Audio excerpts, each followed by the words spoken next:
It is certainly not my intention to pivot this channel to talking about politics all the time. But once again, it has been a fairly significant week in terms of events that give us a foreshadowing of how the world is about to change. A foreshadowing, but still with lots of questions, as we'll come to in a moment. Key this week, of course, has been the Republican National Convention in the United States. We've had the announcement that JD Vance is Trump's running mate for the 2024 election, and that sends out a big signal of sorts. We had the speech of said Vance, and of course the acceptance speech of candidate Trump, which was billed as being a new, improved unity Trump, and managed to hold that line for about 10 minutes before he got bored of following what was on the teleprompter and started doing his usual freewheeling.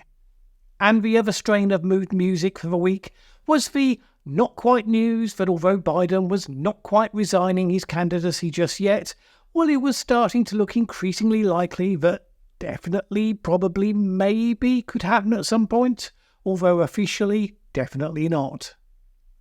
The only point of substance in all of that was the designation of Vance as VP nominee.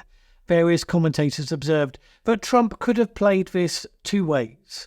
One, the conventional way that candidates usually go would have been to choose a running mate believed to increase the chances of success in getting elected in the first place. Usually that means somehow balancing the ticket. You have a candidate associated strongly with one wing of the party, well, you get a running mate from the other wing to better unite the party behind the ticket and maximise the vote. Or you have a candidate associated strongly with one part of the country or one demographic within the country. Then you balance the ticket with someone who appeals to the other demographic, the other region of the country. That's not the one that Trump chose. So, two, Trump's way was to find a candidate who most strongly typified and supported Trump's values and perspectives. That was a choice that says, you know what, we feel pretty confident about winning this election, come what may. So let's build a team now that is going to be most committed to making the changes that Trump wants to see take place in government. And in that sense, JD Vance was the pick. He has pivoted on his former positions to become an avowed Trump loyalist. But as someone who's held to be extremely savvy, smart and able to get things done, there is some appeal in having him on board to solve problems, overcome obstacles, and be even more of an attack dog than Trump himself. And in so doing, the media have anointed him as Trump's chosen successor, the younger man who will become the standard bearer for Trumpism in 2028, seeking to keep the US on that track for 12 years, not just for 4. Personally, I think that is somewhat optimistic of them, or pessimistic, depending on the political priors of the journalist you're talking about. Surviving 4 years in close proximity to Trump is a tough gig. The man does not tolerate competition, does not show any signs in recent history anyway of desire to share the credit for anything. To have a younger, smarter version of himself around, I confidently predict that's not going to end as happily as it seems to be starting. It's not impossible, but it depends on Vance's skill and determination in doing whatever he needs to do to come out still favoured by the end. The recent flip-flopping history of Vance, who was originally a never-Trumper and who endorsed various policy positions that he now has completely flipped to fit the new orthodoxy, these are the actions of an intensely ambitious politician doing whatever has to be done in order to get to the top. Such behaviours can be witnessed in politics every day, on all sides.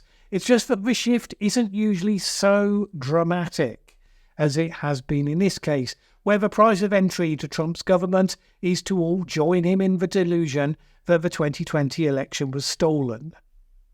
Nobody really believes that happened. If Republicans really believed the last election was stolen, they would not be so brimming with confidence for this election. they'd be saying, yes, we have the wind in our sails, but they'll almost certainly steal it again, because if they did it before, they can do it now. But instead, they're saying, this is our time. Nevertheless, everyone has to pay lip service to the fiction, because that's the proof of loyalty to the leader. The one thing that has become evident from this conference is that the near-death experience of the failed assassination attempt has cemented the GOP as a cult of personality like nothing else ever could have. That and the lawfare of his opponents that has so disastrously backfired against them. Adoration of a leader is generally not a good thing in politics. It gives them way too much license. And while Trump didn't really know what to do with that sort of license in his first term, clearly a lot more thought is going into it this time, and hence the appointment of JD Vance. But Vance is an unknown quantity to some extent. What's he really about? When someone demonstrates they will be a chameleon as required in order to succeed, what you never quite know is what is the long game they think they're playing. Someone smart, who actually presumably knows how consequences might play out in the world, could convince themselves to do whatever they need to, but then when they get to wear the crown, then they get to take those broad themes they identified with and turn them into something else, maybe something more pragmatic. Maybe. But then smart people show just as big a propensity to fall for conspiracy theories as everyone else, so the chance is it's nothing like that. Where the person has simply swallowed the ideology and the worldview hook, line and sinker, and is using all that intellect simply to post-rationalise his choices. Also a possibility. All we know is that he didn't start off attracted to Trump's worldview. He had some rather savage words to say about it, and now that changed. So while some might say, oh, he simply rationally saw the true wisdom of Trump's position and changed his mind in the face of superior arguments, I don't think that's what I'm seeing here. There are some who will want that to be true, of course, not least Trump himself. Now we have a campaigning platform, apparently on course for the White House, prepared to make dramatic gesture statements, which are starting to unsettle some of the people who do think about consequences. So, for example, former President Trump attacking Taiwan this week. That was a moment, suggesting that the country had, quote, taken our chip business, and that it should pay us for defence. Now look, American politicians are absolutely right to be concerned at how vulnerable they've made themselves by allowing the powerful semiconductors essential to the AI systems of the future to be manufactured almost exclusively in one of the most vulnerable places on Earth, both because of China's interests and also because of the high propensity of Taiwan to suffer from major earthquakes and volcanoes. That didn't happen, though, because Taiwan took America's business. It happened because Taiwan's TSMC innovated a new business model for chip manufacture that was hugely helpful to fledgling American tech firms, which then grew to become household names. America may have been lax in failing to recognise the industry as a strategically key one, and therefore providing incentives for local manufacturing, just like the Trumpian America seems determined to repeat that mistake when it comes to clean energy and transport technology, which it's determined to gift to China. But those are your own consequences coming home to roost, not Taiwan taking something that belonged to you. That said, it's entirely America's choice whether it decides to see the world in that sort of strategic interest kind of a way, or whether it chooses to go instead for global isolation.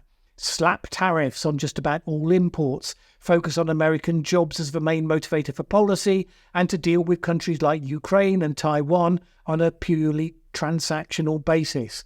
As JD Vance said, he doesn't care what happens to Ukraine one way or the other. That isn't just a statement about America's interest in Ukraine. It's a rejection of the idea that the old America-defined rules-based world order is something worth defending or fighting for. The implication is that America doesn't care if the world's regions of influence operate more like mafia bosses, because America's going to remain the biggest badass mafia boss in the world, so even in that more lawless state, it will continue to dominate. In the modern era, it's a highly questionable assertion. Slapping tariffs on everything, traditional economic logic suggests that will lead to inflation. By definition, Americans are currently getting the benefit of cheap imports. So sure, you can decide that Americans should be making that stuff themselves, and so you're going to remove the price advantage that China and other potential manufacturers might have. But by doing that, by definition, you're putting up consumer prices. Some people should get better paying jobs as a result, but will that really outweigh the impact of the rest? I mean, maybe, but it's that apparently carelessness with regard to consequences that has been having some impacts this week. So, for example, the comment about Taiwan that Trump made, that saw chip stocks trend down sharply afterwards. Because yes, right now TSMC is building its first United States plant, which over time will start to reduce some of the vulnerability, but right now, 92% of the leading-edge chips used by America and the world come from Taiwan. Persuading Xi Jinping that you're less than fully engaged on the strategic imperative of defending your interests that are currently based in Taiwan might not be the genius chess move you might believe. In any case, the convention this week showed one thing. The GOP is now, more than ever, completely and utterly the party of Trump for the foreseeable future. And what that means, if he and JD Vance are to be believed, comes down to anti-globalism, anti-big business, of course anti-immigration, pro-protectionism, pro-worker, and above all, pro the personality cult of Trump. One thing you can't guarantee is that what Trump says before the election will be identical to what he chooses to do after the election. He has shown himself to be capable of switching depending on circumstance, which can sometimes be a good thing, sometimes a bad thing. Nevertheless, if that perspective is exactly what gets delivered, if he gets pushed through the entire machinery of government, as some are urging, and he's done so consistently and ideologically, then the world is going to look very different pretty quickly. Putin's Russia has expressed itself to be a big fan of JD Vance's vision of an America that leaves Ukraine to its fate. China is increasingly starting to insert itself as an international actor in a way that it never did before. For example, China hosting Palestinian unity talks between Hamas and Fatah. A period of American isolationism will enable China to expand that to fill the vacuum, to de facto start to behave like the world's most engaged superpower, and the more it does, and the more America actively seeks to denigrate and cut itself off from its allies, never mind its enemies, the more success that China will have, and the more resistant it will become to America's economic sanctions. But almost certainly a Trump presidency would be more flexible and pragmatic than that. For one thing, all those big businesses, especially the Silicon Valley bros, currently lining up behind Trump with big donations, they will be seeking to use some of the influence that they're currently buying. Trump will still talk about drill baby drill and still complain about Chinese EVs, but with Elon Musk embedded on his side, do we really think his administration will be as hostile in practice to EVs as it might otherwise have been? There are lots of people now who are convinced that Trump's second term is on the horizon, and they are seeking to take action to give them the best leverage when it happens. A lot of that is just bottom line self-interest, but of course, if the whole world is going one way, then bottom line self-interest can be creating the conditions to out-innovate the competitions going in that way, rather than simply to pretend that nothing's changed. So, pragmatists who recognise what's really happening in the world, they will be rather key voices in the coming years. Not that that will stop Democrats from attacking them and blaming them for anything and everything that Trump does. But, that's how politics of division works. Now that brings us to the one remaining question. If the Democrats finally get around to symbolically defenestrating Joe Biden, and they manage to coalesce around a younger, more capable candidate, will that end the current Trump momentum and prevent him from winning? I think it's unlikely, although not impossible.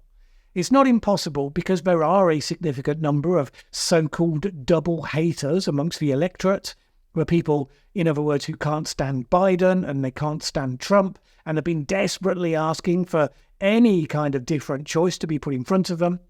But I don't get the sense, and this is all guesswork, that that's a big enough phenomenon on its own.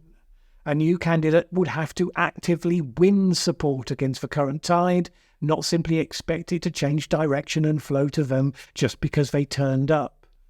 The Democrats are divided and fractious and desperate, which makes it highly likely that they will bungle the process and come up with a suboptimal choice, someone who comes pre-damaged, carrying loads of baggage that the other side can play off. So Kamala Harris would arguably be a bad choice for that reason, but the party would have to be mean to her in choosing someone else, and will it have the guts to do that?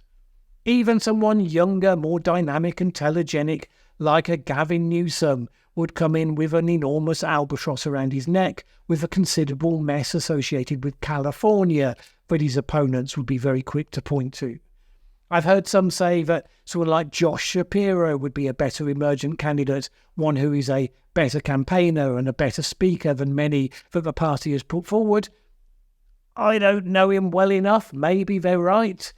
But the point is that whoever looks good on day one will have to then take all of the negative campaigning of a modern American political campaign and come through it still standing. And to do that against a candidate who only has 4 months to lose the aura of invincibility lent to him by this image. It's quite a big ask. Again, not impossible. As Trump showed with his overlong and self-indulgent convention speech, he does still have a propensity to self-sabotage. So that helps. And you simply never know what can crop up in the course of a campaign. After all, in recent campaign histories, we've seen the Hillary Clinton email server investigation, the Trump Access Hollywood tapes, the Hunter Biden laptop story, and yes, the disastrous Biden debate against Trump, and the failed assassination attempt as well. It would be good for America if it could have a less eventful 4 months to come, but it's not something you can count on when it gets to election time, when all bets are off.